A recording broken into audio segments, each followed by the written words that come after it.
Hi ඉතින් අපි ඔයාලට කලින් සන්ධි පාඩමේ part 2 ගෙනාවා. ඉතින් අපි හිතුවා අද part 3 වීඩියෝ එක අරන් එන්න. ඉතින් අපි හිතනවා ඔයාලට දැන් සන්ධි පාඩමේ භාගයක් පුළුවන් ඇති කියලා.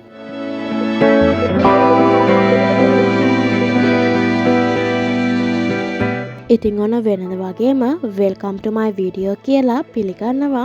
අනිවාර්යෙන්ම අපිව subscribe කරලා bell icon එකත් click කරලා අපිත් එක්කම එකතු වෙලා ඉන්න. අපි බලමු අද වීඩියෝ එකේ මොනවද වෙන්නේ කියලා. ඉතින් ඔයාලට මතකයිනේ අද කරන්න තියෙන්නේ පස්වෙනි සංධිය. පස්වෙනි සංධිය තමයි ගාත්‍රාක්ෂර ලෝප සංධිය. අපි උදාහරණයක් අරගෙන බලමු. මේ සංධියේදී විසන්ධි කරාට පස්සේ අනිවාර්යයෙන්ම සංඥක අකුරක් තියෙන්න ඕනේ. මේ සංඥක අකුර අපි ලිහිල් කරලා ලියනවා. දැන් මේකට අනුව අල් ගයන්න ධන සංඥකේ අර පොඩි කෑල්ලක් තියෙනවා. අන්න ඒක ධන අයන්න. ඊට පස්සේ ඉතුරු අකුරු ටික අපි ඒ විදිහටම ලියා ගන්න ඕනේ. ඊට පස්සේ කරන්න තියෙන්නේ අල් ගයන්නයි අයන්නයි ඉවත් කරන්න. මොකද ගාත්‍රාක්ෂරය ලොප් කරන්න ඕනේ.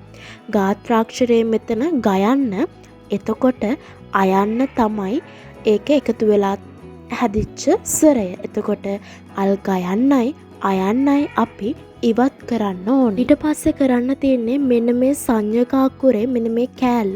ඒකට තව කෑල්ලක් එකතු කරාට පස්සේ බිඳුවක් හැදෙනවා. ඒ කියන්නේ අපි මෙහෙම මතක තියාගන්නමුකෝ, අම්මයි තාත්තයි නැති වුණාට දරුවා අංග සම්පූර්ණ වෙලා හැදෙනවා. අන්න එහෙම මතක තියාගෙන එතකොට බිඳුවක් එකතු වෙනවා.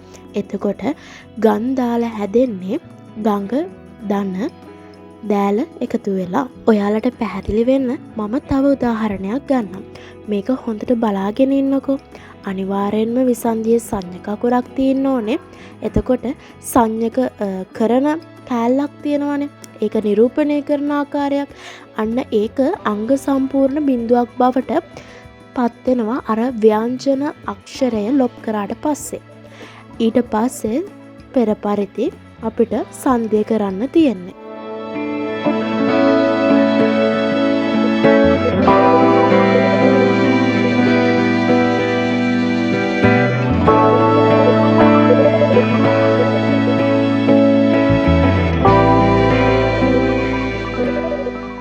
හයවෙනි එක තමයි ගාත්‍රා දේශ සංධිය. අපි බලමු මේ සංධිය මොකක්ද වෙන්නේ කියලා.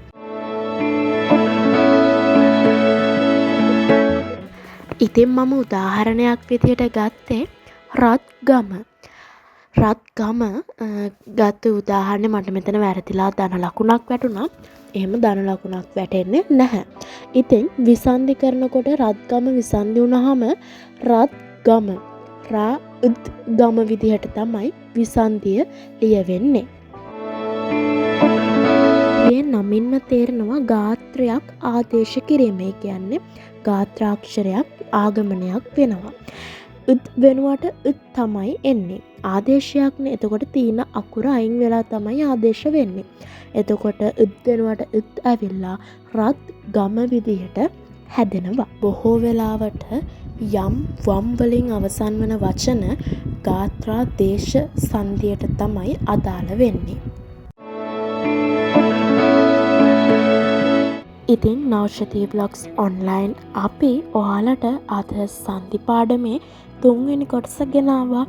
ඉතින් ඊළඟ සංධි ටිකත් අරගෙන අනිවාර්යයෙන්ම එනකම් අපිව subscribe කරලා bell icon එකත් click කරලා වීඩියෝ එක හොඳයි නම් like කරලා share පාරකුත් දාන්න අමතක කරන්න එපා.